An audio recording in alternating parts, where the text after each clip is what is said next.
Minivans are the butt of every joke when it comes to thinking about the least desirable car you want to own.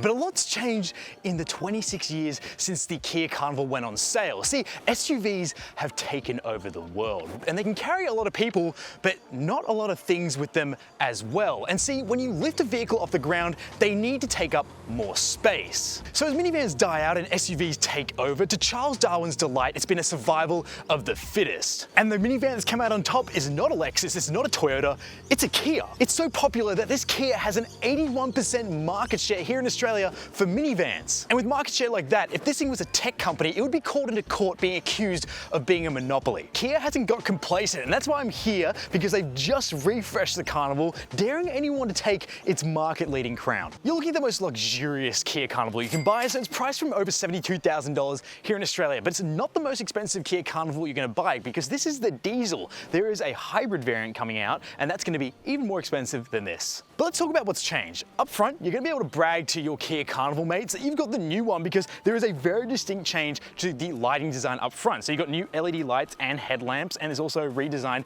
front fascia here. According to sales data, most of you are gonna buy this engine here, which is the 2.2 litre turbocharged diesel motor, which sends power just to the front wheels through an 8-speed automatic gearbox, and it only makes around 148 kilowatts. But you can get a petrol V6 option, which makes 216 kilowatts, and it's a 3.5 litre naturally aspirated engine, and it sends power to the front wheels through an 8-speed automatic gearbox. There is no all-wheel drive options for the Kia Carnival in this facelift. Now when it comes to running costs, Kia claims that every visit to the service centre will only cost you around $500 every 12 months or every 15,000 kilometres. But if you've got the hybrid, that service interval shortens to 10,000 kilometres. And to be honest, that's not that expensive for servicing a family van like this. What I like a lot is that Kia have given these new Kia Carnivals some pretty nice wheel options. You get these 19-inch wheels on the GT line model, but you get smaller wheels on the entry-level S. But to be honest, I don't think there's a bad wheel option out there, because the S at least gets these cool black alloys, but you get these more, I guess, geometric design alloys on the GT line, which are interesting to look at. Not much has really changed down the side of the refreshed Kia Carnival, but I still have to point out the roof rails, because I like the way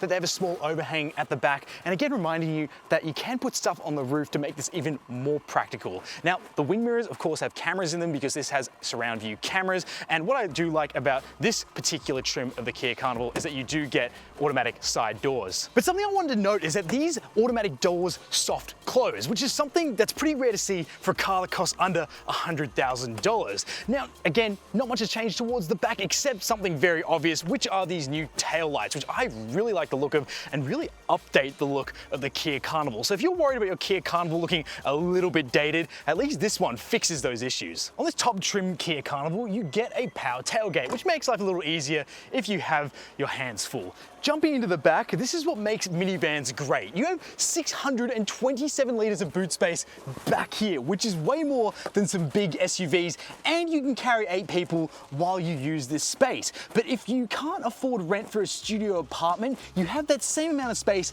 in the back, because if you fold all the seats down, you'll get over 2,800 litres of space, which, yeah, will embarrass your mates who have bought a small flat. But this is what makes the Kia Carnival so popular. It is a true 8-seater. This middle seat, however, is a bit tight around the hip area, and there is a belt buckle going into unspeakable areas if you don't move it out of the way. But here, as a 5'11" adult, I have plenty of knee room, feet room, and decent amounts of headroom for a third row, which is usually unusable for someone the size of me, and I'm not that tall.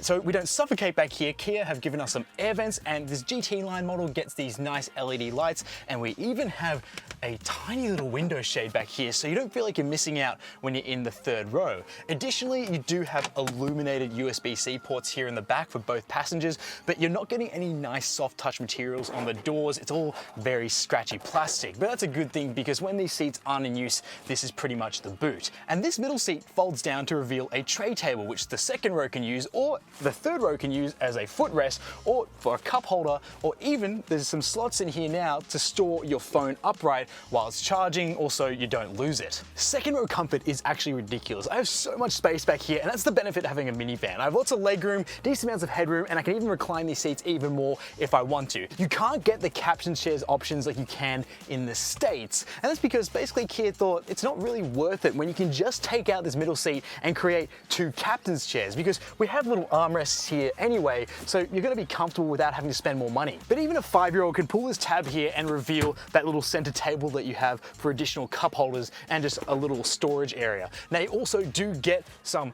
automatic windows, we have heated seats in the back, and we even have a button to open the automatic door here. There are a lot of hard plastics in high impact areas, but the places you're touching have some pretty soft materials. You get a 12-volt socket here, 2 USB-C ports on either side of the seat. You have your own aircon controls back here. You have LED lights, which are nicer than the base model lights, and you also do have a sunroof, which opens here in the second row, which is crazy for a car that costs under $100,000. What you're looking at is the GT line interior of the Kia Carnival. So this thing looks ridiculously nice. It's going to have every single feature that you could possibly dream of for a Kia Carnival. You have a heads-up display which has all these different functions, and it's way more useful than just a projection for your speed. It even shows your information from third-party map apps like Apple Maps, Google Maps, or even Waze. You've got two 12.3-inch displays here which wrap around the cockpit here, and they look great. And what's cool is that every grade will get a 12.3-inch display here which has wireless Apple CarPlay and Android Auto, but they don't all get the 12.3-inch driver's display. Lesser grades will only get a small LCD display with some more basic graphics on there. Inside, we're getting contrasting elements throughout the cabin. We're getting some nice soft touch materials up top, and we're also getting some glossy materials with some ambient lighting around the door handles like we get in the second row. And as you can see there, this thing has memory seats, which is always very useful. And something I also like as well is that you have these giant sunshades here, which you can actually move back to properly block out these giant windows. There's LED reading lights in this GT line model, and you have controls for your front and rear sunroofs right here. And you've also got this button for Kia Connect and an SOS button. But what is Kia Connect? Well, the new Kia Carnival gets a connection to your phone via the Kia Connect app, which means you can do a bunch of things like control the car, start it up, even turn on your heated and ventilated seats, open sunroofs, all that sort of stuff from your phone. You can even do stuff like immobilize the vehicle remotely with a signed police warrant, which is unreal. But if you do have an accident, that SOS button should detect that, or you can press that and it will go to an operator, which then connects you with emergency services, making this just a tiny bit safer in the event that you need a bit of extra help. And hey look, you get a new key, which has a little Kia logo that lights up to let you know that you've pressed a button, and you can do things like open the power operated doors and even move this thing forwards and backwards out of a tight parking space, which, yeah, it's a cool party trick, and you can use it if someone's parked too close, but more or less it's to impress your friends. Something I do note about this, as cool as this key looks, for whatever reason, Kia ran out of space to put the actual physical key in here, so it dangles off like a little keychain, which is something that I'm not a big fan of because I can just see this going missing, or at least the key cover going missing. But at least this thing's magnetized, so it should be a bit harder to lose than a conventional key cover. Oh, and obviously you can move the car forwards and backwards with the key if you're sitting inside the car, but outside the car you can use it like a remote control, which is the party trick. Down below here, Kia have simplified the interior by giving you a little screen here which toggles between the controls for the screen and your climate controls, which we've seen on the likes of the Kia EV6. We have two USB-C ports, and there's a button there, like we've seen on some other high-end cars, to toggle between just using one of the USB-C ports to charge or connect to your screen here. You now have a wireless charging pad here, which is big enough for the largest possible phone I could ever imagine, and you have a little storage tray here, and on the passenger side you have a little storage area on either side of this center console. You have some cup holders here, and on this GT line model you get this opulent looking shifter, which is a great way again to brag to your Kia Carnival mates that you have the nicest Kia Carnival money can buy. You've also got drive modes here, and you have an electronic handbrake, controls for your heated steering wheel, your surround view camera, and of course your heated and ventilated front seats. Additionally, you do have some buttons here to play around with this passenger seat, so the person sitting behind can give themselves more room, or if you simply just don't like the person next to you, you can just annoy them by pressing these buttons. All Kia Carnivals get push button start, which means it's time to drive, and tell you that it's not just a surface level refresh, there's been some actual changes underneath the metal. Minivans are a bit underrated because they have a really relaxed seating position and you have really good visibility compared to an SUV, which I like quite a lot.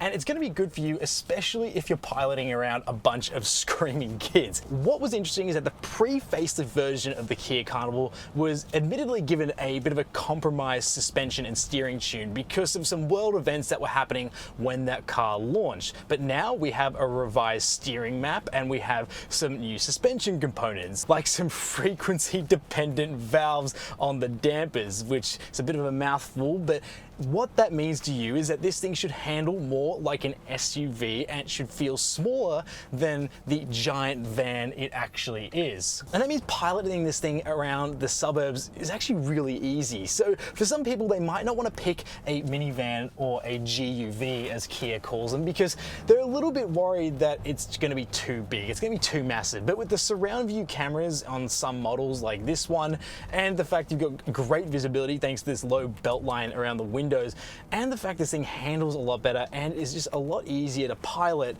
thanks to that upgraded suspension and steering tune, it's something that you shouldn't be too scared to drive. And that's why I would absolutely recommend you go and drive one on a test drive to sort of see what I'm talking about. Because if you haven't been around a minivan before, yeah, I can see how it could be a little bit daunting to hop behind the wheel of one. And something I found interesting is that when you go to brake in this car, it actually doesn't pitch forward all that much. So you go for a hard brake and your head wouldn't just fly forward like it does in an SUV, because an SUV is riding higher and it will just have a tendency to pitch more when you're braking harder. But in a lower center of gravity minivan like the Kia Carnival, that doesn't really happen, which is a pretty interesting little thing to experience, especially if you're used to driving SUVs all the time. But something that you might be concerned about is fuel consumption, and I will say that the pick of the range is going to be the hybrid. That's going to be the one that should sip the least amount of fuel. It does have a small fuel tank, but compared to the petrol at least and the diesel around the city, it will be the best option if you're looking to